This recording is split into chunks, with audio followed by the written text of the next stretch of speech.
So hello guys, welcome to the Kisse with Kshitij podcast. आज का episode number 9 है और एपिसोड नंबर 9 में मैंने बुलाया है निष्कर्ष शर्मा को। निष्कर्ष शर्मा एक ई कॉमर्स एंटरप्रेन्योर है जो अपना इंटरनेशनल पीओडी मतलब प्रिंट ऑन डिमांड का बिजनेस पिछले 4 से 5 सालों से कर रहे हैं और उनके multiple 6 figures e commerce stores वो रन करते हैं। और इतना ही नहीं, रिसेंटली उन्होंने इंडियन मार्केट के अंदर अपना एक ब्रांड लॉन्च किया है क्लोथिंग का, जिसका नाम है कैल्विन रॉस। तो कैल्विन रॉस के रिलेटेड मैंने ये पूरा पॉडकास्ट रखा है कि कैसे उन्होंने इंडियन मार्केट के अंदर अपना ब्रांड खड़ा किया है, कैसे आप लोग आपका ब्रांड खड़ा कर सकते हो, कैसे आपको ब्रांडिंग की तरफ मूव होना चाहिए, कैसे आपको ब्रांडिंग के लिए फेसबुक एड्स लगाना चाहिए, कैसे आपको इन्फ्लुएंसर मार्केटिंग करनी चाहिए, फेसबुक बैनिंग के प्रॉब्लम, फीडबैक स्कोर के प्रॉब्लम, वो सब कुछ चीजें मैंने इस पॉडकास्ट के अंदर उनके साथ कवर की है। एंड ट्रस्ट मी, निष्कर्ष शर्मा जी से मैं खुद पर्सनली दिल्ली में मिला हूं।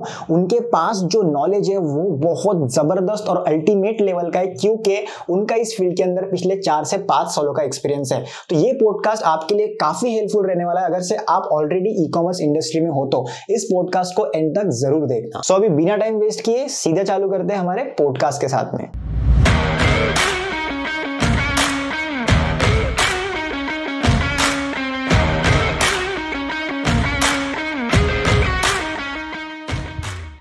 आज हमारे साथ है ई कॉमर्स इंडस्ट्री के एक एक्सपर्ट जिनका नाम है निष्कर्ष Sharma.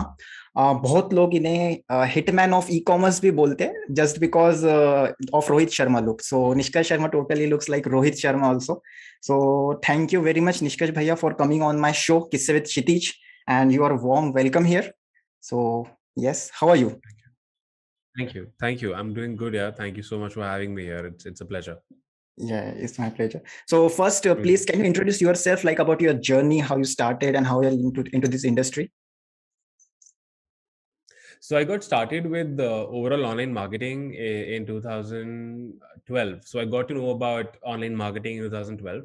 This was the time when I was in my third semester of engineering, and I realized that engineering is not my cup of tea, and I don't want to go for a traditional job. And I want to do something which is not just related to sitting on a computer and coding and doing all of the boring stuff. So I went to Google and I searched for how to make money online. I was always looking for, I was always looking to find ways to make money on the internet. And I got to know about SEO, tried SEO, got to know about publishing books on Amazon, learned web development, learned a little bit of designing through Photoshop, a little bit. And then started a blog as well, started 2 blogs. So from 2012 to 2015, I worked on my blogs, could not make them work, did not make a single penny. Then published a book on Amazon Kindle through the help of a friend, made my first dollar from publishing a book on Amazon Kindle. It's still there. And in this book, I shared all the learnings I had while being in college, because I was doing a lot of internships while I was in college. So in my college days, I had the pleasure of working with brands like OLX, Micromax, Channel V, Let's Intern, WeChat, Viber, Star Sports, all of these brands as an intern. So while I was working with them, I was also making some money on the side. And I was also learning a lot about management, getting things done, marketing, sales. Then I got myself into network marketing, did network marketing for a year, built a team of like 70 people. Then in 2015, full time, this was the time wherein my business partner and I, we had 2 job offers from 2 big IT companies in the country. We let go of them and we started our own company. 1.5 years after that, we went bankrupt. We had no money left, and we didn't want to take support from anyone in the family or whatever. So we took 2 loans, and then this was a time wherein we built an animation video business called Blistro Videos. It still exists. My better half takes care of it. She leads it. It's her thing now. So we built an animation video business, made it profitable. Then we started teaching people how to build their own animation video businesses. Then I reached a point wherein I was like, I want something which I enjoy a lot more, or something that's going to be more scalable. And that's when I got to know about e-com. This was the year 2017. 17, yeah. So I got to know about e-commerce, and through a friend. He was doing e-com. Then he introduced me to his mentor. I messaged his mentor, discussed that, this is what I want to do. This is what I want to achieve. He told me that his mentorship fee is $10,000. So I remember my business partner and I, who's also a great friend, we had almost $12,000 in our bank account. And we paid $10,000 to my mentor, and we kept $2,000 to $3,000 to run ads. 1 month of running our ads, and we started with drop shipping in 2017 April. So in 1 month, we got sales, but we could not. I mean, we could not become profitable, of course. इतना जल्दी profit नहीं reach होता है. yes. तो profitable वगैरह नहीं हुए, लेकिन ये हो गया था कि समझ नहीं आ रहा क्या करें, sales हैं, scale नहीं कर पा रहे हैं. तो फिर वहाँ पे in the month of May, first week of May, actually last week of April, my mentor told me that आप print on demand try करो. So फिर वहां से प्रिंट ऑन डिमांड ट्राई करना स्टार्ट किया मैंने, और फिर उसके अगले 1 साल में हम लोग 7 फिगर्स क्रॉस कर गए. और तब से लेकर अब तक हम लोग प्रिंट ऑन डिमांड स्टोर्स में जो हमने अब तक चलाए हैं, जो अभी हम चलाते हैं, उसमें ऑलमोस्ट 4.5 मिलियन से 5 मिलियन के बीच डॉलर्स रेवेन्यू हम लोग कर चुके हैं, जिसमें हमारे ओवरऑल बिजनेस के मतलब पीओडी बिजनेस के ओवरऑल प्रॉफिट मार्जिन कुछ 10 से 15% रहे हैं एट दिस स्केल. फिर आई मीन मेरी ई कॉमर्स जर्नी ऐसी रही है. और फिर हमने 2018 एंड में हम लोगों ने एक e commerce coaching brand start किया जिसका नाम डिजिटल दुकानदार. Yes right, which is the biggest e commerce coaching brand here in the country. हम 15,000 से ज्यादा लोगों को ट्रेन कर चुके हैं. ये जो आप बैकग्राउंड में मेमेंटोस देख रहे हो, ये 12 मेमेंटोस हम लोग अपने क्लाइंट्स को दे चुके हैं. ये सारे वो लोग हैं जिन्होंने कम से कम 75 लाख मिनिमम रेवेन्यू कर चुके हैं अपने खुद के प्रिंट ऑन डिमांड बिजनेसेस में. और ये सारे लोग इंडिया से हैं, अलग अलग स्टेट्स. सो डिजिटल दुकानदार को भी ऑलमोस्ट 3 साल हो गए हैं. टॉप के क्लाइंट्स $3 मिलियन प्लस कर चुके हैं. सो लास्ट ईयर क्या हुआ यार, लॉकडाउन का वक्त था. मैं अपने डैड के साथ हमारे घर की बालकनी में बैठा हुआ था, जहाँ पे हम मिले थे ना, जहाँ पे वहीं पे उसके ऊपर या दिल्ली. तो मैं वहाँ बैठा हुआ था उनके साथ. और तब मेरे पीओडी बिजनेस का बेस्ट मंथ चल रहा था और लॉकडाउन लगा हुआ था. तो मैं डैड को ऐसे ही बता रहा था, वो पूछ रहे थे कैसा चल रहा है. मैं कहा बढ़िया चल रहा है, अच्छा चल रहा है. मार्जिन बहुत अच्छे हैं क्योंकि लोग लॉकडाउन है, लोग फोनों पे लगे पड़े हैं अपने, अच्छी सेल्स आ रही हैं. और उसी वक्त उनका जो लोकल मतलब उनका जो मैन्युफैक्चरिंग शर्ट्स मैन्युफैक्चरिंग बिजनेस है वो बंद हो गया था. मतलब क्योंकि कोई मतलब मार्केट्स बंद थे, सब बंद था. तो उस टाइम पे मुझे रियलाइज हुआ कि यार मैं यहाँ पे बैठा हूँ और मैं सोच रहा हूँ कि यार क्या बात है, मेरा बिजनेस सही चल रहा है और हम दुनिया को सिखाते हैं. और वहां पे मैं देख रहा हूँ कि वो मुझे बोल नहीं रहे हैं मेरे फादर, लेकिन उनका तो काम रुका पड़ा है. एंड वहां से वो आता है और हमारे पेरेंट्स हमारे लिए सब कुछ करते हैं यार. उन्होंने वो बिजनेस के लिए करा, हर चीज हमारे लिए करते हैं. तो वहां से मुझे क्लिक किया कि क्यों ना ऐसा कुछ किया जाए कि एक ब्रांड बनाया जाए जो कि शर्ट्स का हो और जिसमें मैं अपना एक्सपीरियंस यूज कर सकूं, मेरे फादर अपना एक्सपीरियंस और अपना स्किल सेट यूज कर सके. और एनीवे मैं बहुत टाइम से सोच ही रहा था कि ये पीओडी ड्रॉप शिपिंग ये सब ठीक है, लेकिन कुछ लॉन्ग टर्म ब्रांड बनाना ज्यादा ज्यादा अच्छा है, सस्टेनेबल है, लॉन्ग टर्म है. आप एक्चुअली ब्रांड आप ड्रॉप शिपिंग या पीओडी करके भी ब्रांड बना सकते हो. बट आई वांटेड समथिंग जिसमें मैं कंपटीशन जिसमें ना मैं वो कंपटीशन वाले मार्केट से बाहर आ जाऊं. जैसे क्या होता है पीओडी में, हम एक चीज सीखे हैं यार, इतने साल हो गए कि riches are in the niches. ये लोगों ने पहले भी सुना है कि नीश में यहाँ पैसा कमाते हो. तो जब तक हम लोग जनरल स्टोर पे थे, हम जनरल पेल रहे थे, हमें रेवेन्यूज आ रहे थे, प्रॉफिट्स भी आ रहे थे, but it all used to be about a game of कि चलो आप कुछ नया ढूंढते हैं, आप कुछ नया ढूंढो. राइट. लेकिन जब से हम नीश स्टोर जब नीश डाउन करे, तब हमारा बिजनेस ग्रो होना स्टार्ट हुआ. तो मुझे वहां से समझ आया कि चलो ये तरीका सही है. फिर क्या होता है, मुझे एक चीज बहुत खाती थी कि यार अपना पीओडी स्टोर या ड्रॉप शिपिंग स्टोर कोई बताता नहीं है. क्यों नहीं बताता? क्योंकि वहां पे सारा गेम प्रोडक्ट्स का होता है. राइट. मैं अब तक अपने पीओडी स्टोर्स में किसी को नहीं बताता हूँ. मतलब आपस में क्लोज फ्रेंड्स को पता है, but otherwise we don't do it. हमने पहले किया है ये, लेकिन फिर लोग आपको कॉपी करते हैं और बेकार चीज हो जाती है. सो वो भी चीज मुझे खाती थी कि यार कुछ ऐसा ब्रांड बनाना है ना जहाँ पे पब्लिकली मतलब सीना थान के ठोक क्या बोल सको कि ये मेरा ब्रांड है. तो वहां से वो सब दिमाग में चल रहा था. फिर हम लोग ने 2021 के मान लो सेकेंड क्वार्टर में, मतलब अप्रैल या मई के आसपास, हम लोगों ने कैलविन रॉस को लॉन्च किया. So Calvin Ross is my brand that I run myself. Then my father is also there. He takes care of the production and manufacturing. We're a men's lifestyle brand. We're a men's luxury apparel brand. Currently, we sell shirts. We sell casual club wear and formal shirts. हम लोग India में भी हैं, हम लोग US में भी हैं. .in इंडिया का है, .com यूएस का है. सो सेपरेटली दोनों कंट्रीज में हम लोग सेल कर रहे हैं. सारी फुलफिलमेंट हम लोग अभी दिल्ली से ही करते हैं. From manufacturing to shipping, everything we take care from Delhi. And अभी कैलविन रॉस को लॉन्च करे हुए 7 महीने के आसपास, मतलब लाइव गए हुए 7-8 महीने हो चुके हैं. एंड या I mean it's a pretty nice, it's a pretty interesting journey. So yeah. Okay. So Calvin Ross is like a clothing brand, right? And you are just selling shirt right now. Yes. Yes. And इसका अब जैसे आपने बताया कि आपका .in .com दोनों है, right? सो आपके इंडियन सेल्स कितने परसेंटेज आ रहे हैं उसमें से? टोटल एक रफ फिगर है आपके पास कुछ, लाइक यार इंडियन सेल्स कितने हैं? हाँ, तो हम लोग ने दोनों स्टोर्स को बहुत सेपरेट रखा है। तो Okay. अगर आप वॉल्यूम की बात करोगे तो इंडिया हम्म। में हमारे पास वॉल्यूम ज्यादा है। ओके। अगर मैं ओवरऑल देखूं तो आई थिंक 70% वॉल्यूम हमारा इंडिया से आता है। Okay.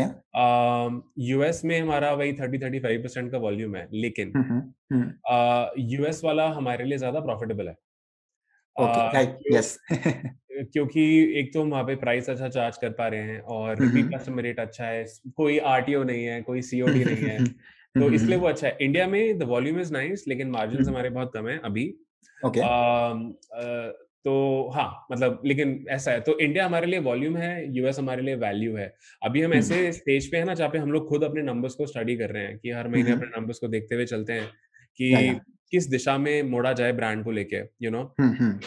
Okay, okay, right. And एक क्वेश्चन मेरे दिमाग में आता है जब मैं क्लोथिंग ब्रांड के रिलेटेड सुनता हूँ, लाइक अगर से मैं जाऊँ कुछ नया ब्रांड क्लोथिंग में शुरू करने, सो क्वेश्चन इज लाइक कि ऑलरेडी बहुत सारे ब्रांड्स सेटअप है इंडिया में, राइट?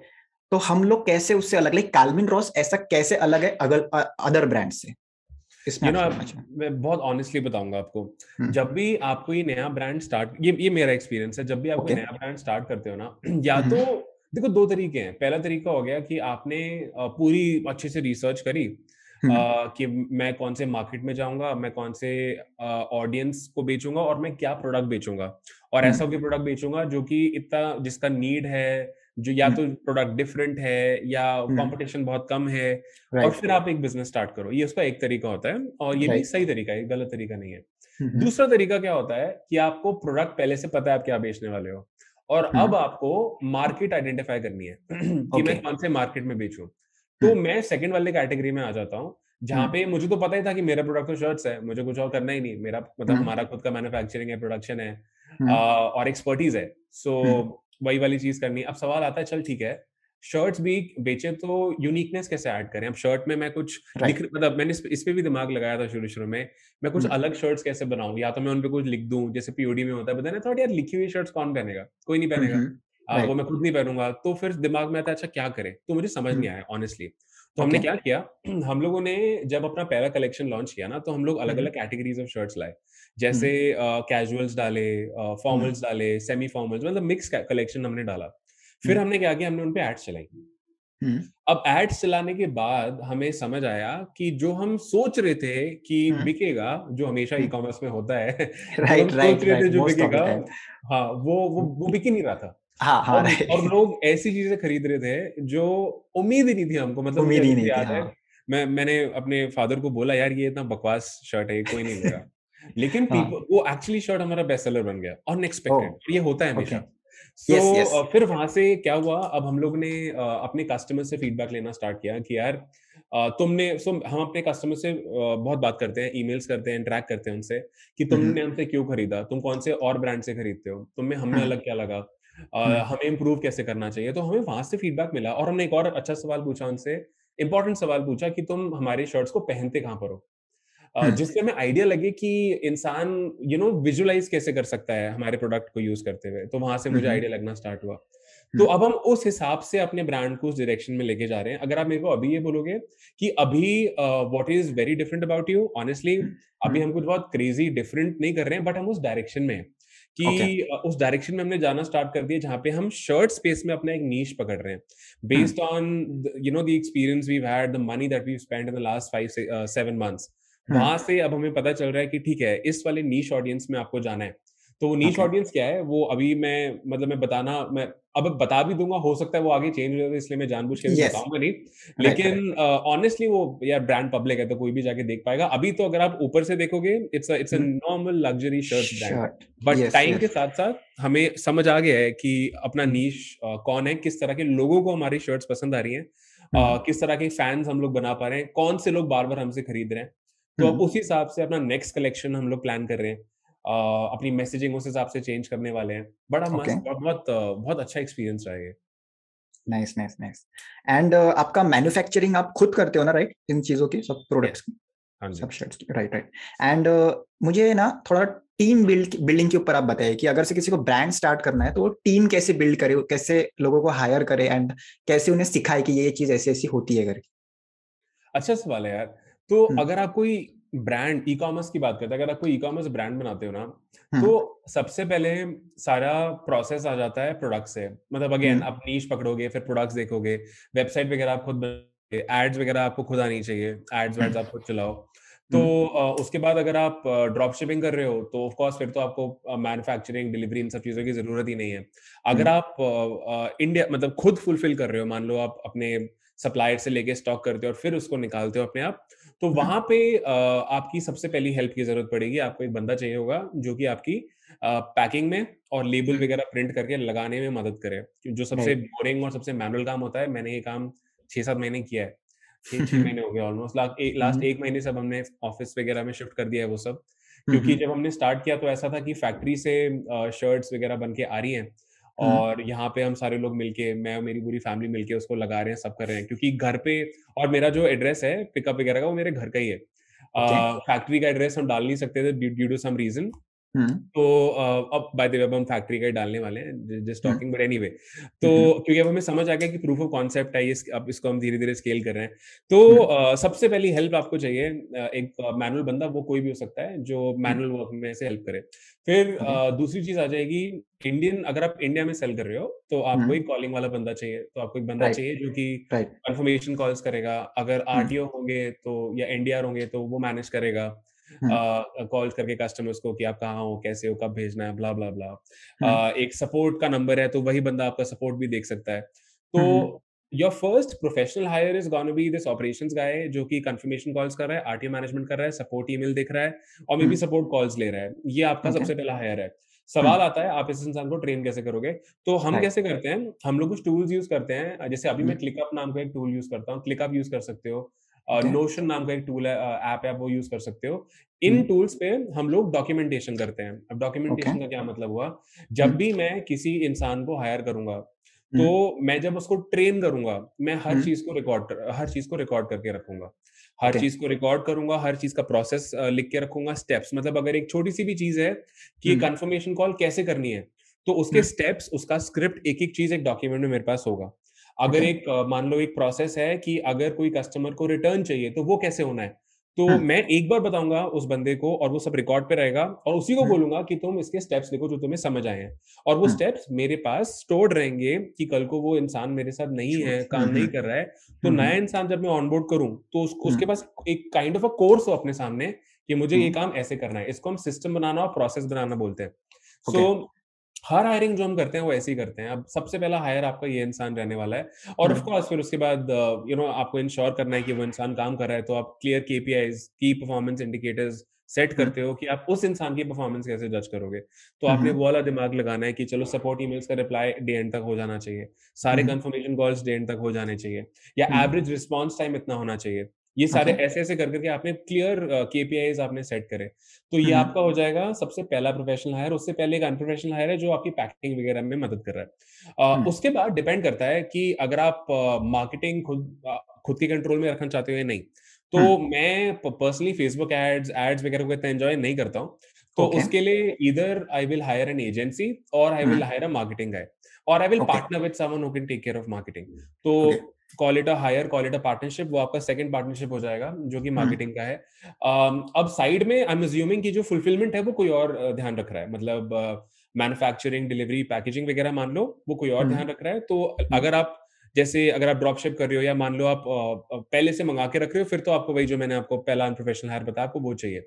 लेकिन राइट। ओवरऑल पता है, मार्केटिंग, स्टोर मैनेजमेंट, हर प्रोसेस आपको पता होना चाहिए अगर आप एक नया ब्रांड पता स्टार्ट कर। होना चाहिए, राइट हाँ, राइट। पता होना चाहिए, हर प्रोसेस पता राइट। हो। कल को कोई इधर उधर कुछ होता है तो आपको पता हो हम्म कि निकलना कैसे है उससे। राइट उसके राइट। बाद हायर कर करके प्रोसेस बनाओ, सिस्टम बनाओ। It's like creating hmm a course for your own company. Hmm और फिर आपकी टीम वो अपने आप उसको चलाती रहेगी। हम अपने हर बिजनेस में ऐसे ही करते हैं। हम्म तो हाँ, कमिंग बैक, फिर मार्केटिंग वाली चीज आ जाएगी। फिर आप मे बी एक ईमेल मार्केटिंग के लिए एक पार्टनरशिप कर सकते हैं। हम लोग पार्टनरशिप ऐसे बहुत करते हैं। तो आपने ओके। ईमेल मार्केटिंग के लिए पार्टनरशिप करी कि ये बंदा आपका ईमेल मार्केटिंग संभालेगा, और वो कमीशन लेगा जो भी वो सेल्स हम्म आपको ला के दे रहा है। हम्म तो आप वैसा वाला काम वहाँ पे कर सकते हो। अगर आपकी, जैसे हमारी यूएस में कंपनी है, मतलब यूएस में जो हम लोग काम करते हैं तो वहां पे भी मेरा एक पार्टनर है, तो वहां से ऐसे डील करते हैं। इंडिया में तो अपनी कंपनी जो है ही। सो या I mean if that answers A question, yes hiring yes हम लोग, और पता है अगर इसको मैं कंक्लूड करूं तो हायरिंग आपको करनी है इस प्रायोरिटी में कि वो कौन से टास्क हैं जो सबसे ज्यादा टाइम कंज्यूमिंग है। आपको जो I mean task are very time consuming and don't make you money and you don't enjoy them a lot. जैसे पैकिंग का काम बहुत टाइम कंज्यूमिंग है, वो मेरे को डायरेक्टली पैसा नहीं कमा के दे रहा है, मार्केटिंग मुझे ज्यादा पैसा कमा के दे रही है, और तीन वो बहुत बोरिंग है और मैं एंजॉय नहीं करता, राइट। तो फिर आपने वो चीज खत्म करी, फिर आप देखो कि चलो मैं अब ये चीजें करता हूँ, मैं मार्केटिंग करता हूँ, मैं लेट्स से कॉल्स करता हूँ, फिर मैं कॉल्स को डेलीगेट करूंगा, उसके लिए हायर समवन एल्स और इसी बंदे को दूंगा। फिर मार्केटिंग आ जाती है, फिर मैं मार्केटिंग देखूंगा, तो ओवरऑल ये चीजें आ जाती है। लाइक अभी कैलविन रॉस में जो मेरा मेन रोल है, मेरा मेन रोल ब्रांडिंग और ओवरऑल बिजनेस मैनेजमेंट है। मतलब कि अपन जैसे एक सीईओ लेवल पे होता है कि एक बिजनेस को आप कैसे आगे लेके जा रहे हो, उसका मैसेजिंग क्या है, उसकी फोटोग्राफी कैसे होनी चाहिए, उसकी पोजीशनिंग कैसी होनी चाहिए, उसको हैंडल कैसे करना है, डिलीवरीज वगैरह कैसे ऑप्टिमाइज करनी है, कस्टमर एक्सपीरियंस कैसे बेटर करना है। सो मैं ओवरऑल अभी पर्सनली इन चीजों पे फोकस करते हुए चलता हूँ। एंड आई हैव पार्टनर्स, मेरे एक मार्केटिंग पार्टनर है, फुलफिलमेंट का मैंने आपको बताया, my father is involved, so he takes care of the manufacturing everything and I support him with the delivery. एक प्रोफेशनल हायर है who takes care of the operations, ये जो सारी चीजें होती हैं, calling and label generation, pickup generation, manifest, वो सब चीजें करना। सो हाँ, और क्या, आई एम मिसिंग समथिंग? बाकी बाकी तो फिर मैन्युफैक्चरिंग की अपनी टीम होती है, वो अलग आ जाता है। राइट, वो तो है पीछे। Overall for Calvin this is it. Okay, so customer experience के ऊपर अगर से आए बात, तो अपने स्टोर जो होता है वो आपका शॉपिफाई पर बनाया है या वूकॉमर्स या फिर वर्डप्रेस वगैरह थ्रू बनाया है? Shopify, all Shopify. All Shopify. So any best theme you will recommend for branding, branded store? देखो, I would not recommend like कोई एक थीम। मैं रेकमेंड करूंगा कि गूगल पे जाके जो भी आपका नीश है ना, वो डाल के थीम सर्च करो। मैंने यही किया था। मुझे तो इनफैक्ट अभी थीम का नाम याद भी नहीं है, बट हाँ, मैं एक पेड थीम यूज करता हूँ। बट इसका ये मतलब नहीं है कि अगर आपको ब्रांड बनाना है तो आपको पेड थीम ही चाहिए। आप ब्रुकलिन, मिनिमल, डेब्यू ऐसी फ्री थीम से भी काम कर सकते हो, नथिंग। क्योंकि इससे पहले कि आप ब्रांड के लुक्स और फील, इन सब चीजों पे काम करो, बहुत जरूरी है कि आपके पास पैसा हो। मतलब या तो आप प्रॉफिटेबल हो गए हो, फिर आप ये चीजें सोच रहे हो। क्योंकि मैं देखता हूँ काफी लोग ये गलती करते हैं कि यार लॉन्च किया नहीं और पैसा लगा देते थीम्स में, फोटोग्राफी में, और कोई सेंस नहीं होता। या तो आपके पास कैपिटल है कि आप लगा सकते हो, है ना। अगर आपके पास ज्यादा कैपिटल, आप मतलब जो सुन रहे हैं, अगर आपके पास ज्यादा कैपिटल नहीं है, तो उस केस में ये थीम वीम छोड़ो, कोई फ्री थीम पकड़ो। पहले धंधा करो, पैसा लेके आओ, प्रॉफिटेबल हो, उसके बाद इन चीजों के बारे में सोचना। और तब सिंपल, अगर आप फर्नीचर का स्टोर चला रहे हो तो top themes for home decor, top Shopify themes for home decor, और top Shopify themes for furniture items, whatever, Google करो। वहां से इनकी डेमोज वेमोज होते हैं, देख के आपको जो आपको अच्छा लग रहा है कि हाँ, मैं अपने ब्रांड को ऐसा दिखाना चाहता हूँ, आप उस थीम को पिक कर सकते हो। Okay, nice nice. एंड जो प्रोडक्ट पेज होता है, जैसे बहुत से लोग डालते रहते हैं like shop this now otherwise offer will and, इस टाइप से लोग डालते रहते हैं, अर्जेंसी क्रिएट करते हैं। तो एक जैसे आपका जो ब्रांड है या फिर कोई भी ब्रांड क्रिएट करने जा रहा है, तो उसको कौन सी चीजों का ध्यान रखना चाहिए उसके प्रोडक्ट पेज के ऊपर? अच्छा सवाल है। तो ऑनेस्टली मुझे लगता है कि अर्जेंसी वगैरह ना बहुत ज्यादा मेन स्ट्रीम हो गई है। अब ये जो होता है ना, इतने स्टॉक में बचे हैं और वो सब, क्योंकि मुझे लगता है कस्टमर्स ना वो चीज समझते हैं। हम लोग सोचते हैं कि, मतलब काफी लोग सोचते हैं कि कस्टमर बेवकूफ है, वो तो देख के डर जाएगा और एकदम खरीद लेगा।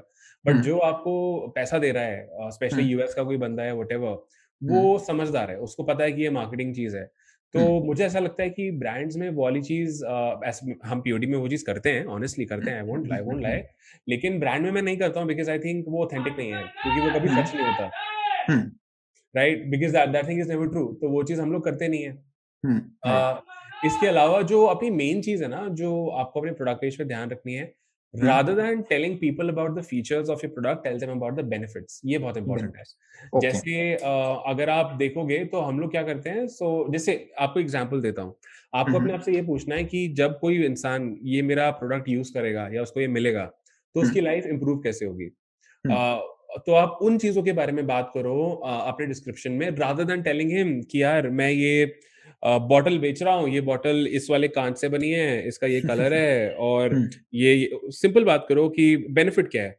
तो मे बी आप कुछ ऐसा बोल सकते हो कि ये बॉटल अगर मैं जब आपकी टेबल पे रहेगी तो एक बहुत मिनिमलिस्टिक और क्लीन लुक आएगा। ग्लास बॉटल्स जो है दे वेरी मतलब आपकी हेल्थ इससे बेटर रहेगी क्योंकि गुड गुड, प्लास्टिक से हाँ। अच्छा ग्लास है। ग्लास में अगर सनलाइट जाती है तो ऐसा भी होता है कि विटामिन डी वगैरह में भी आपको बेनिफिट मिलता है, ये फैक्ट है। तो ऐसे राइट बेनिफिट्स राइट में बात राइट। करो ताकि ना इंसान को अपना फायदा दिखे वहां पे और वो उसको ले ले, बिकॉज ले लो। The customer does not care about what you are doing और what your fucking bottle is, the customer cares about कि उसकी लाइफ में वैल्यू ऐड कैसे हो रही है। Right so right. Main thing, talk about the benefits और objection handling पहले से कर लो अपने प्रोडक्ट पेज पे। ऑब्जेक्शन हैंडलिंग से मेरा क्या मतलब हुआ, सोचो कि कस्टमर ये लेने से पहले किस तरह के क्वेश्चंस या किस रीजन से नहीं लेगा। जैसे हो सकता है वो इसलिए ना ले कि उसको लगे कि यार इसकी क्वालिटी बेकार होगी या ये ठीक नहीं होगी, तो वो पहले से लिख के रखो कि मतलब आपने वो अपने बेनिफिट्स में ऐड कर दिया कि बॉटल थिक है। या मान लो वो सोचेगा कि डिलीवरी टाइम कितना होगा, तो वो पहले से मेंशन करके रखो यार 12 से 15 दिन लगेंगे, तो वो आपने मेंशन कर दिया, डिलीवरी मेथड और ये सब आपने लिख दिया। अच्छा, फिर वो सोच सकता है अगर ये अच्छी नहीं आई तो क्या, तो रिटर्न पॉलिसी भी वहां लिख के रखो कि हम 30 डे का रिटर्न पॉलिसी देते हैं, रिप्लेसमेंट पॉलिसी देते हैं।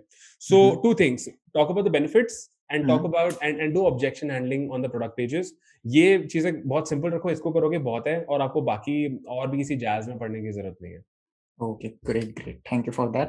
एंड आप मार्केटिंग प्लेटफॉर्म्स कौन से यूज कर रहे हो कालविन के लिए, as of Facebook and any other thing like Snapchat maybe? नहीं, अभी हम लोग सिर्फ फेसबुक और इंस्टाग्राम कर रहे हैं। सिर्फ फेसबुक और Instagram. That's it. And strategy क्या थी मतलब स्टार्टिंग से आपकी? लाइक कोई कोई लोग होते हैं वो सिर्फ लिंक क्लिक्स के ऐड चलाते हैं, एंगेजमेंट्स के ऐड चला देते हैं पहले, तो आपने कुछ वैसा किया है स्टार्टिंग में और डायरेक्टली कन्वर्जेंस वाली ऐड चला दी? नहीं, हम लोग ने पहले वार्म अप किया। वार्म अप हम हमेशा करते हैं, तो वार्म अप में हमने पहले 6-7 दिन हम लोगों ने पेज लाइक कैंपेन्स वगैरह चलाए और पेज पोस्ट एंगेजमेंट कैंपेन्स चलाए, बहुत सिंपल। उसके बाद डायरेक्टली हमने कन्वर्जन स्टार्ट करे। तो अब उसके बाद कन्वर्जन में बहुत सिंपल रखते हैं कि मेरे प्रोडक्ट के हिसाब से, मेरे ब्रांड के हिसाब से हम लोग कॉपी लिखते हैं। कॉपी लिखने के लिए सबसे आसान तरीका ये है कि हम देखते हैं कि जो हमारे और कंपेटिटर्स हैं, जो जिनको हम लुकअप करते हैं, वो अपनी कॉपीज कैसे लिखते हैं। फिर हम उनको देख के मॉडल करते हैं और अपना खुद का टेस्ट और वो सब एंगल डालते हैं अपने डिस्क्रिप्शन में। तो वो वाली चीज करेंगे। इमेजेस हम लोग अभी हम इमेज एड्स ही ज्यादा चलाते हैं, वीडियो एड्स अभी हमने स्टार्ट करी है। टारगेटिंग वगैरह तो बहुत इजी चीजें होती हैं। बाकी $10 $15 पर एड सेट बजट रखते हैं, 4-5 एड सेट लॉन्च करते हैं कैंपेन में।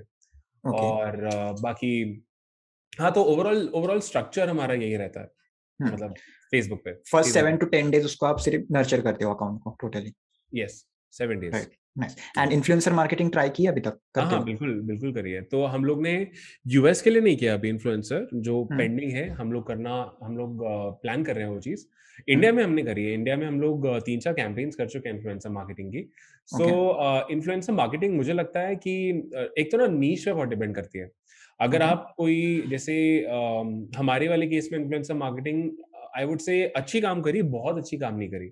वो अब इन्फ्लुएंसर मार्केटिंग का आरओआई ना डायरेक्टली आप सेल्स में नहीं देख सकते हो। जैसे हमने कैंपेन किया था, उसको उस दिन हमारे पास इतनी सेल्स नहीं आई, लेकिन क्योंकि वो पोस्ट उस इंसान के प्रोफाइल पे रहा, तो अगले 2-3 महीने में हमारे पास वहां से सेल्स आई। तो वो चीज अच्छी हो गई। दूसरा, वो जो आपको इन्फ्लुएंसर का इमेज मिल गया आपका प्रोडक्ट पहनते हुए या यूज करते हुए, आप उस पर एड चला सकते हो, आप उसको अपनी वेबसाइट पे डाल सकते हो, आप अपने इंस्टाग्राम पे डाल सकते हो। तो वहां से ना ब्रांड का ट्रस्ट बिल्ड होना स्टार्ट हो जाता है। तो वो वाली चीज ऐसे देख सकते हो।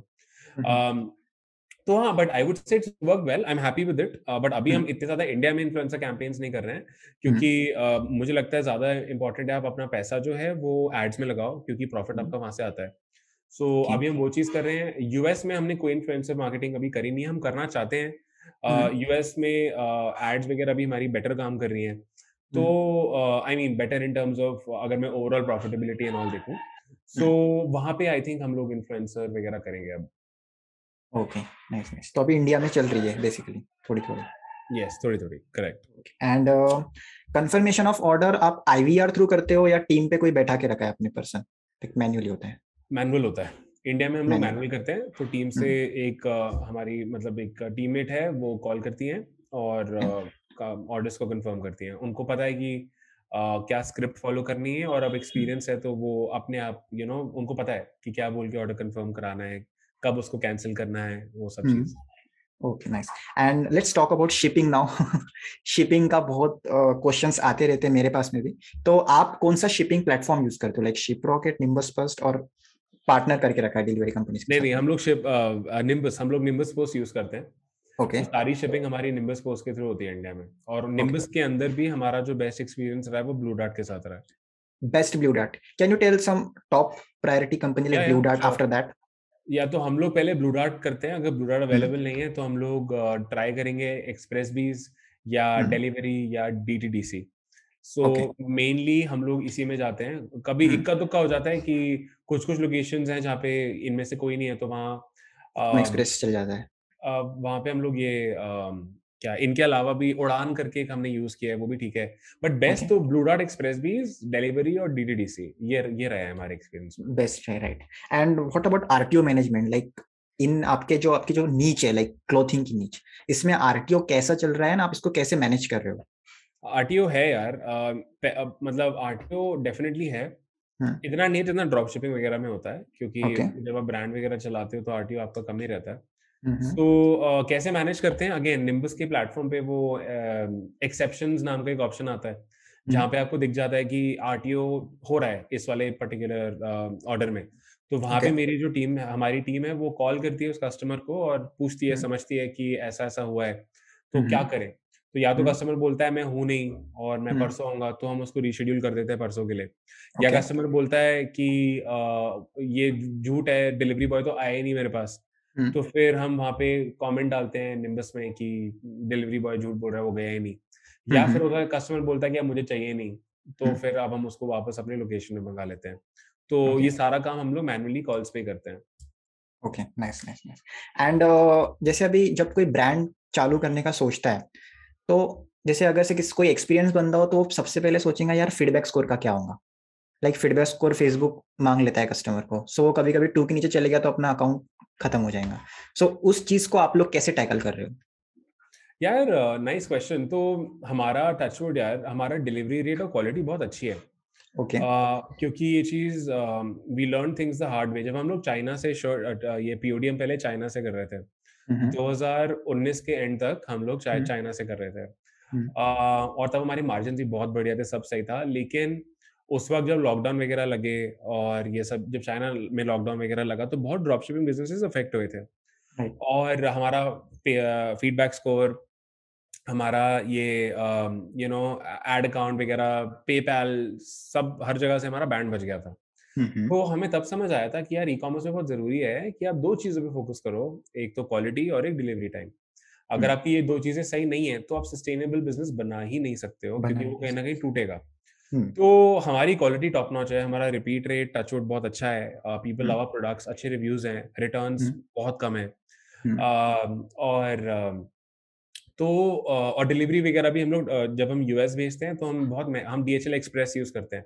तो डीएचएल एक्सप्रेस का डिलीवरी टाइम 2-3 दिन है इंडिया से यूएस तक। तो वो भी हमारा सही रहता है। हम ट्राई करते हैं कि जब हमारे पास ऑर्डर आए तो हम लोग विद इन 7 डेज कस्टमर को पहुंचा दें, चाहे वो इंडिया में है या वो यूएस में है। तो इसलिए ना इसलिए इश्यूज हमें वहाँ पे नहीं आते हैं, और ये बहुत बड़ा रीजन है कि हम लोग एक ब्रांड चला रहे हैं कि हम लोग इन चीजों पे कंट्रोल कर सकते हैं।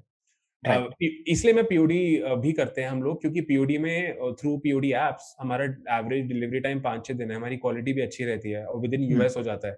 This is the reason why we been able to do POD sustainably.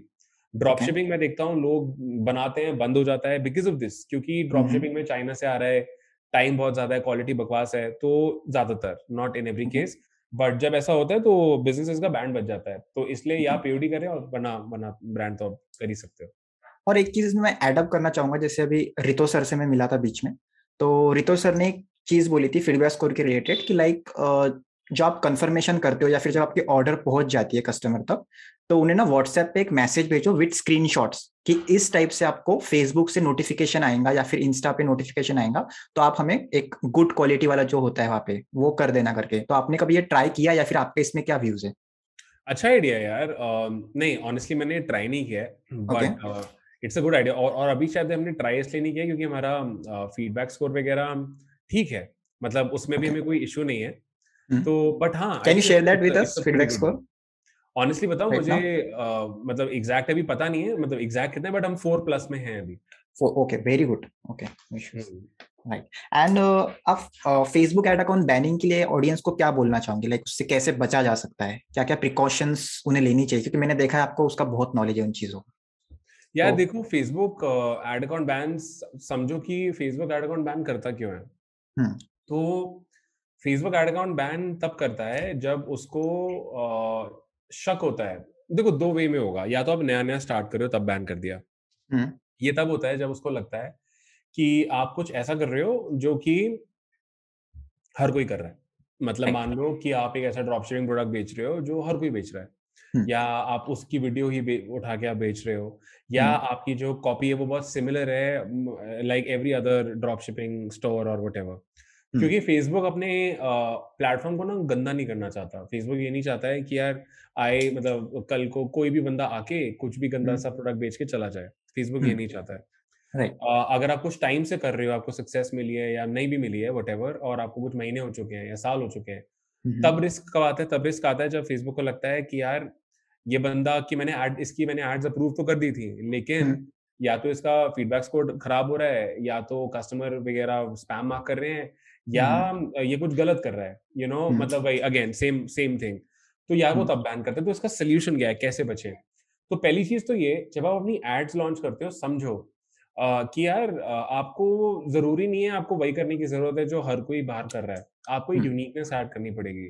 आप एक ब्रांड वाली अप्रोच लेके चलो कि डे वन से एक ब्रांड बना के चलो। और ब्रांड आप पीओडी ब्रांड भी बना सकते हो, ड्रॉप शिपिंग ब्रांड भी बना सकते हो।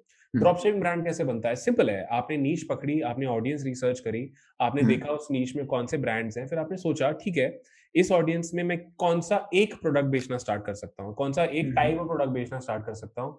जैसे आपने आइडेंटिफाई किया गार्डनिंग, कि गार्डनिंग बहुत अच्छी नीश है, और गार्डनिंग में आपने बोला कि मैं लेट्स से गार्डनिंग वो जो होते हैं पानी डालने वाले, जो भी बोलते हैं उनको, मैं वो बेचना स्टार्ट करना चाहता हूँ, और मैं वही बेचूंगा थोड़े अलग अलग स्टाइल के। बहुत सिंपल है, छोटा सा अच्छा नीश है, लेकिन आप एक सब नीश में चले गए। फिर आपने गार्डनिंग का स्टोर बनाया, गार्डनिंग के प्रोडक्ट्स वगैरह डाले, आपने अपने आप को ब्रांड की तरह पूरा वेबसाइट दिखाया, और आपने चाहे आपका सप्लायर चाइना में क्यों ना हो, या आप कहीं से भी ड्रॉप शिप कर रहे हो, आपने लिखा कि हमारा डिलीवरी टाइम 12 से 15 दिन है, उसको अपने प्रोडक्ट पेज पे मेंशन करो। Customers are gonna be okay, अगर आप ट्रांसपेरेंट रहोगे, अच्छा है वो। हाँ, तो आप ट्रांसपेरेंटली आपने वो चीज उनको बताई। फिर आप एड स्टार्ट करो, तो एड्स में हमेशा वार्म अप करो पहले अपने एड अकाउंट को, पेज पे कुछ लाइक वगैरह ले आओ। ज्यादा नहीं, I would say $5 a day spend करो, 7 दिन तक $35 स्पेंड किए, पेज पे लाइक्स ले आए। एक पेज जो एड चलाने वाले हो उस पे एक पेज पे एंगेजमेंट एड चला दो साइड में, वो वाली चीज आपने कर ली। और फिर बहुत छोटे छोटे बजट से कन्वर्जन कैंपेन्स लॉन्च करना शुरू करो। याद रखो, आप as long as you going you are running a brand which is very different from every other person or every other dropshipping store out there or POD store out there, your chances of getting banned are going to be very very less. But अगर आप वही कर रहे हो, copy paste जो और लोग usually करते हैं, अगर आप वही करोगे तो एड अकाउंट बैन होने के चांसेस बहुत ज्यादा हैं। सो या that's it. Okay, let's say अभी कोई चला रहा है फेसबुक एड्स एंड उसका अकाउंट बैन हो जाता है, ठीक है, एंड वो रिकवर भी नहीं होता, इट्स परमानेंट बैन नाउ। सो उसको अब क्या करना चाहिए? लाइक वो उसका एक प्रोडक्ट अच्छा चल रहा है फॉर एग्जांपल पर्सन का, अभी वही प्रोडक्ट को कंटिन्यू करना चाहता है न्यू एड अकाउंट्स के साथ में या न्यू प्रोफाइल वगैरह के साथ में, तो वो कैसे करे? लाइक सेम क्रिएटिव्स वो यूज कर सकता है, नहीं कर सकता है, डिवाइस यूज कर सकता है, नहीं कर सकता है, इंटरनेट कनेक्शन यूज कर सकता है, नहीं कर सकता है, इसके ऊपर आपको कितना मतलब क्या पता है इसके बारे में? ओके, सो अगर एक विनिंग ऐसे प्रोडक्ट था, वो बंद हो गया, लेकिन आप उसको फिर से वो करना चाहते हो, तो एक चीज याद रखो। सबसे पहले आप जब भी अपना कोई एड्स वगैरह करोगे ना, आपके पास एक तो पेरेंट बीएम होना चाहिए। पेरेंट बीएम हो गया जहाँ पे आपने पिक्सल बनाया उस बीएम के अंदर, और आपने अपना डोमेन वेरीफाई किया, और आपने अपने पेज को कनेक्ट करा। इसको हम बोलेंगे पेरेंट बिजनेस मैनेजर। इस बिजनेस मैनेजर पे कभी भी एड्स मत चलाओ। ये वाला बिजनेस मैनेजर आपने सिर्फ रखा है अपने एसेट्स को, अपने एडवर्टाइजिंग एसेट्स को एक जगह सेफ रखने के लिए। फिर आपने क्या किया? आपने एक और बिजनेस मैनेजर बनाया। उस बिजनेस मैनेजर पे आपने ये सारी चीजें शेयर कर दी, अपना पेज, डोमेन, पिक्सल आपने शेयर कर दिया इस नए बिजनेस मैनेजर से। इसको हम बोलेंगे चाइल्ड बिजनेस मैनेजर। तो इस चाइल्ड वाले बिजनेस मैनेजर पे आपने एड अकाउंट बनाया, पेमेंट मेथड कनेक्ट किया, और आपने एड्स वगैरह चलानी अब स्टार्ट करोगे। तो नॉर्मली सब चल रहा है। अब मान लो अगर ये वाला एड अकाउंट आपका, ये तो आपको करना ही करना है, मतलब you have to do this. अगर ये एड अकाउंट आपका बैन हो जाता है ना, या अगर ये पूरा बीएम भी आपका बैन हो जाता है चाइल्ड वाला, तो आपको इतना फर्क नहीं आएगा, क्योंकि आपका जो पिक्सल था, आपका जो पेज था और आपका जो डोमेन था, उसका बीएम कहीं और है, और उस बीएम पे डायरेक्टली कोई इम्पैक्ट नहीं आएगा। वो आपके सारे जो एसेट्स हैं वो सेफ रहेंगे। तो आपको क्या करना है, आपको एक नया अकाउंट बनाना है, या तो इसी बीएम पे बना लो या किसी और नए बीएम पे बना लो। आपको ये एसेट्स फिर से शेयर करने हैं और आपको अपनी एड्स रिज्यूम करनी है। अगर ये सवाल आता है कि क्रिएटिव वगैरह में क्या करूं, आप एग्जैक्टली सेम ऐड, क्योंकि आपकी ऐड तो पेज पे बनाई थी आपने, वो पेज पे बनी हुई है, तो आप उसी ऐड आईडी वगैरह को डाल के आप अपनी एड्स फिर से जीरो से चला सकते हो नए ऐड अकाउंट पे। आपको कुछ जीरो से start, same targeting, same ads को सिलेक्ट करो, क्योंकि पेज आपका एग्जिस्ट करता है, पेज बैन नहीं हुआ है, पिक्सल भी आपका एग्जिस्ट करता है, डोमेन भी आपका ठीक है, तो वहां से उसको फिर से स्टार्ट कर सकते हो। अब सवाल ये आता है कि यार अगर मैं नया ऐड अकाउंट या नए बीएम नहीं बना पा रहा तो मैं क्या करूं? तो उस केस में आप क्या कर सकते हो, बहुत तरीके, बहुत रास्ते होते हैं इसके। पहला तरीका हो गया, आपने ऐड अकाउंट वगैरह खरीद लिए, तो खरीदने के लिए कुछ रिसोर्सेज होते हैं, गूगल करो how to buy Facebook ad managers, buy Facebook business managers.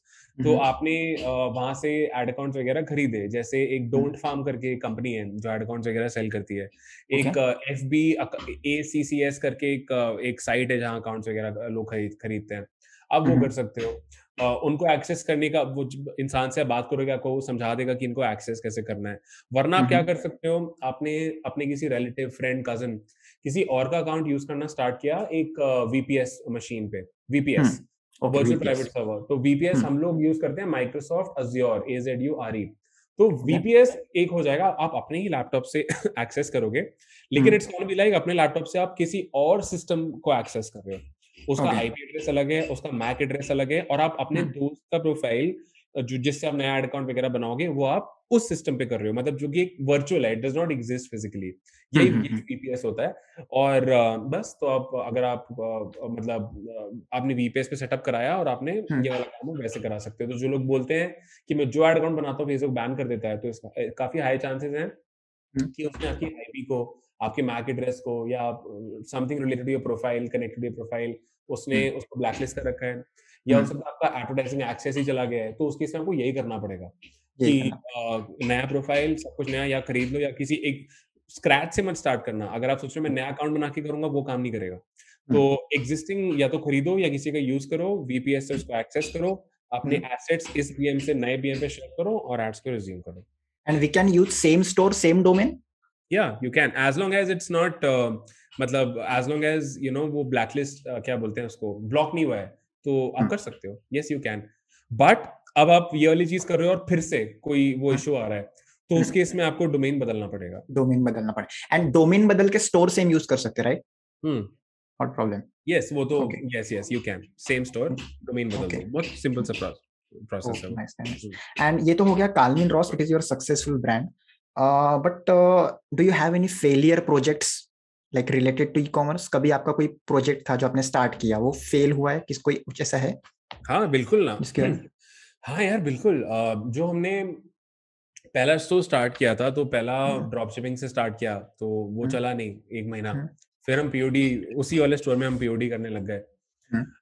उसके बाद क्या हुआ कि उसी वाले स्टोर को हम चलाते रहे, और 2019 के एंड में या 20 के फर्स्ट क्वार्टर में हम लोग उस पे ऑलरेडी $2.5 मिलियन की सेल कर चुके थे, और सब बढ़िया चल रहा था।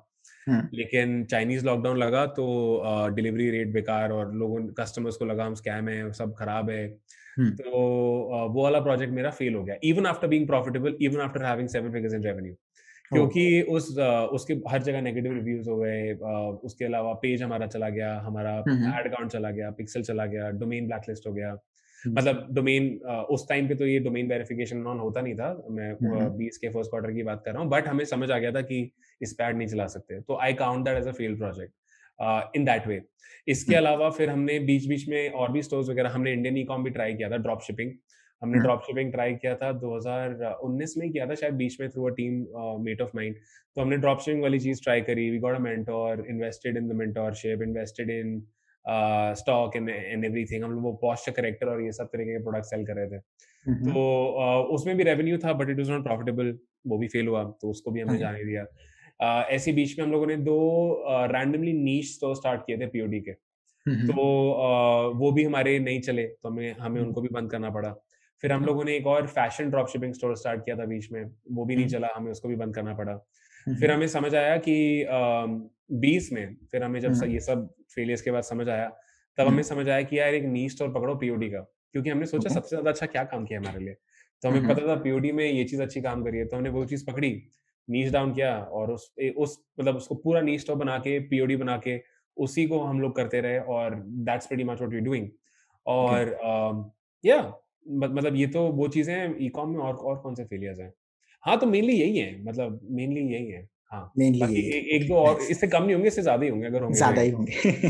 Right right. अगर से किसी को ब्रांडिंग स्टार्ट करनी है अभी, फॉर एग्जांपल मुझे स्टार्ट करनी है, तो एक रफ इन्वेस्टमेंट कितना लेकर चलना चाहिए? ऑफ कोर्स वो कैटेगरी ऑफ आपकी नीच वगैरह सब चीजों पे डिपेंड करता है, बट राइट। फिर भी एक रफ इन्वेस्टमेंट कितना वो पकड़ के चल सकता है कि एटलीस्ट मैं इतने के साथ टेस्ट कर लूं पूरा मॉडल? यार अगर आपको एक ब्रांड बनाना है ना, तो आई वुड रेकमेंड 50,000 से 1 लाख रुपए कम से कम रख के चलो। Minimum, okay. हाँ, मतलब मुझे तो ऐसा लगता है, क्योंकि आप स्टार्ट कम से भी कर सकते हो, 25-30 हज़ार में कर लो, लेकिन हो सकता है, क्या गारंटी क्या है कि, मतलब गारंटी तो ये भी नहीं है कि आप 1 लाख या 10 लाख लगाओगे आप प्रॉफिटेबल हो जाओगे ब्रांड राइट में। ब्रांड में, अब ड्रॉप शिपिंग में भी नहीं है, कौन कहता है? कोई गारंटी नहीं है ना, कि राइट। हो सकता है कि आपको विनिंग प्रोडक्ट भी मिल जाए बट एड अकाउंट खराब हो जाए, बैन हो जाए, फिर क्या करोगे? यू नो तो एक कैश सरप्लस होना ज़रूरी है, तो सेफ साइड रहते हुए मैं बोलता हूँ 50,000 रुपए से 1 लाख रुपए I think is not bad to start with. Okay, nice nice. अभी लास्ट क्वेश्चन मैं आपसे पूछना चाहूंगा, ठीक है, यहाँ से पॉडकास्ट को एंड कर देंगे। दो लोगों का आपको अभी एडवाइस करना है। First is the person who is beginner in this e-commerce industry, drop shipping industry. Second is a person like me who जो ड्रॉप शिपिंग अच्छा कर रहा है and wants to move to branding, e-commerce proper branding. So आप इन दोनों को अलग अलग क्या एडवाइस देना चाहोगे?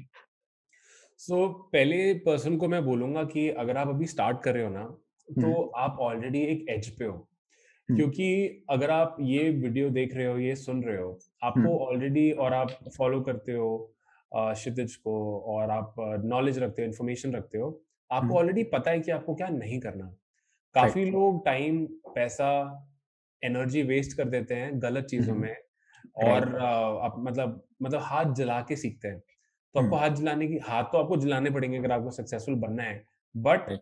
शायद आपको इतने ना जलाने पड़े जितने और लोग करके आपको बता रहे हैं कि भाई हम लोग जला चुके हैं, तो तुम लोग ये गलती मत करो। सो आई वुड से एक ब्रांड के साथ ही स्टार्ट करो, एक नीश पकड़ो, एक ऑडियंस पकड़ो, अपने स्टोर को एक बिजनेस की तरह देखो, और याद रखो बिजनेस चलता है जब कस्टमर्स को वैल्यू मिल रही है, जब कस्टमर्स आपके पास बार-बार वापस आते हैं, जब वर्ड ऑफ माउथ होता है, तब एक बिजनेस बनता है। ई-कॉमर्स बिजनेस का मतलब ये नहीं है कि कुछ विनिंग प्रोडक्ट उठा लिया, एड चलाई, काम खत्म। नहीं, आपको एक प्रॉपर ब्रांड, एक प्रॉपर बिजनेस बनाना है। उसको ऐसे अप्रोच करके चलो। अपने आप को लिमिट मत करो कि कोई बताएगा मैं तभी ये करूँगा, नहीं, अपना दिमाग लगाओ कि how can I do things differently. कुछ ऐसा करो जो या तो आपका कॉम्पिटिशन करेगा नहीं, या वो करता नहीं है, या वो कर नहीं सकता। ओके। या तो वो करेगा नहीं, या वो करता नहीं है, या वो कर नहीं सकता। कोई ऐसी चीज़ पकड़ोगे ना, तो आप बहुत आगे जा सकते हो। आपको एक अपना यूएसपी वगैरह आप टाइम के साथ-साथ निकल जाएगा। ऐसा हो ही नहीं सकता कि आप नए हो इस इंडस्ट्री में और आपको डे 1 पे पता हो कि मैं क्या अलग करूँगा, हो ही नहीं सकता वो। आपको पहले मार्केट में जाओ, देखो, एड्स स्पेंड करो, कस्टमर से बातें करो, तब समझ आएगा वो। मतलब वो फेंस के पीछे बैठ के, ऑडियंस में बैठ के बोलना बहुत आसान होता है कि ये वाला शॉट लेना चाहिए था धोनी को, है ना? राइट। लेकिन जब भाई धोनी से पूछो ना, जो अंडर प्रेशर खेल रहा है और जिसको पता है कि सामने वाली बॉल कैसे आ रही है, राइट? वो हमें नहीं पता। तो वो तो राइट। करना पड़ेगा, बट ओवरऑल ध्यान रखो कि मैं एक बिज़नेस बिल्ड कर रहा हूँ, एक ब्रांड बिल्ड कर रहा हूँ, कस्टमर्स का ख्याल रखूँगा, ये सोचूँगा कि मैं अलग क्या कर सकता हूँ, और नीश डाउन, नीश डाउन, नीश डाउन करते रहो।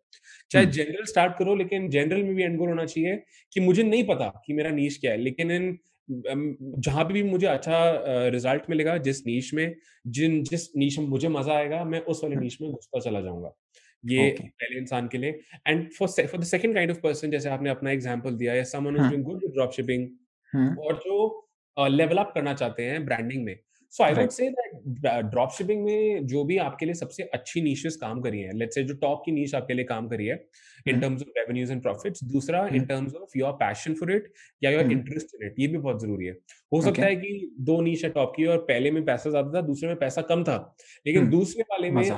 मजा आया, एग्जैक्टली आपको मजा आया, आपने एंजॉय किया, आपको रिसर्च करने में अच्छा लगा, आप उस प्रोडक्ट को लाइक करते हो या उस नीश को लाइक करते हो या उसकी केयर करते हो, व्हाटएवर, तो उसके अराउंड या तो अपने एग्जिस्टिंग स्टोर को ब्रांड कर लो, अपने एग्जिस्टिंग स्टोर को ही, you don't have to change the name, but आपने उस नेम, जरूरी नहीं है कि नेम आपका हमेशा सिग्निफाई करे कि आपका ब्रांड किस बारे में है, तो नेम को मीनिंग देता है काम, जो काम आप करोगे अपने स्टोर पे, मतलब अपने बिजनेस में, तो आपने उसी को नीच डाउन करके उसी के अराउंड आपने सारे नए प्रोडक्ट्स वगैरह डाले, डिस्क्रिप्शन चेंज करे, एक ब्रांड स्टोरी वगैरह आपने शेयर करनी स्टार्ट करी, आप बिल्कुल ट्रांसपेरेंसी ले अपने कस्टमर्स के साथ कि आप कौन हो, आप क्या करते हो, बाय कौन हो, I don't mean that you have to tell them कि मेरा ये नाम है, मैं यहाँ रहता हूँ, but be honest that this is who I am, this is what I do, this is why I do it, our manufacturing and production is in China or India, whatever, जैसे भी आप करते हो, ट्रांसपेरेंसी रखिए आपने, और फिर अपने एड्स वगैरह रन करने स्टार्ट करो, और अपना दिमाग में कॉन्शियस रहो कि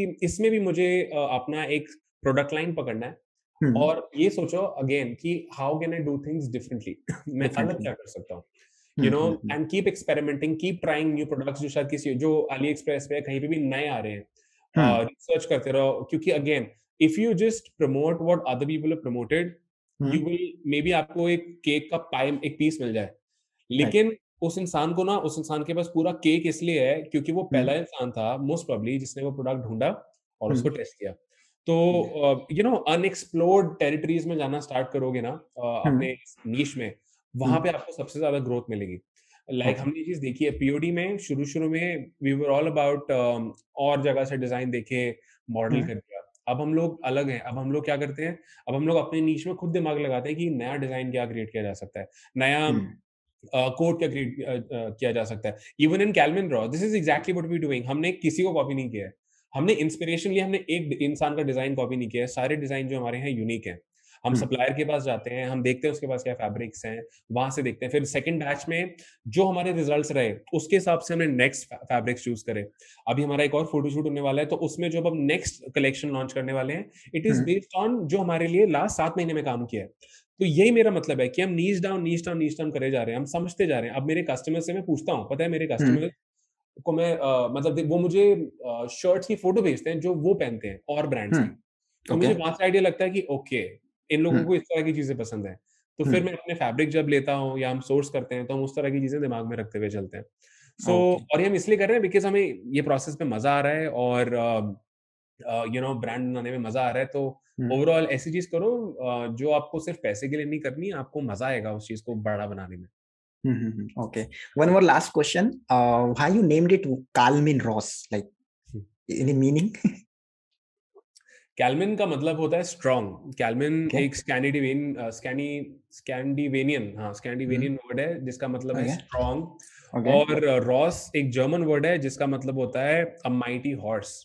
Okay. So I wanted to build a brand जो कि बहुत strong हो. So you know the initial idea was we want to build a brand which signifies strength and a brand that signifies valor and determination, a brand like that. Okay. So that's how I started searching for synonyms of these words. ये strong and manly और इन सब चीजों के मैंने synonyms ढूंढे। And from there मुझे English synonyms अच्छे नहीं लग रहे थे, तो I started searching for other language में इनको क्या बोलते हैं। तो वहां से फिर I found these words, दोनों को जोड़ा and the name was in front of us. Very good, very nice. So yes, wish you best of luck with the brand, Nishkash. And thank you आप पॉडकास्ट पे आए उसके लिए बहुत thank you. And yes that's great, बहुत कुछ सीखने को मिला आपसे जब दिल्ली में मिला था तभी भी बहुत कुछ आपने नॉलेज दिया था। एक्चुअली टू बी ऑनेस्ट मेरे पार्टनर भी बहुत खुश हुए थे आपसे मिलके। सो उसके लिए बहुत thank you. So yes we will end this podcast now. Thank you very much. Thank you so much Udit. Yes, thank you. Thanks a lot. So yeah guys, that's it for this podcast. I hope आपको ये podcast पसंद आया होगा, और अगर से आपने अब तक निष्कर्ष शर्मा को फॉलो नहीं किया इंस्टाग्राम के ऊपर, तो नीचे डिस्क्रिप्शन में मैं उनके लिंक्स दे रहा हूँ, यूट्यूब का भी लिंक दे रहा हूँ, इंस्टाग्राम का भी लिंक दे रहा हूँ। अब वहां पे जाके उन्हें फॉलो और सब्सक्राइब प्लीज जरूर कर लीजिए। एंड यस गाइज, इस टाइप के एजुकेशनल और मोटिवेशनल और एंटरप्रेन्योरशिप वाले पॉडकास्ट में इस चैनल के ऊपर लाते रहता हूँ। तो आपको अगर से इस टाइप के कंटेंट में इंटरेस्ट है, या फिर आपको ड्रॉप शिपिंग, ई कॉमर्स और अपना क्रिप्टो करेंसी के अंदर इंटरेस्ट है, तो आप इस चैनल को जरूर सब्सक्राइब करके रख सकते हैं। अगर से आपको ये पॉडकास्ट पसंद आया तो पॉडकास्ट को लाइक जरूर कर देना। And that's it for this podcast. See you in the next one.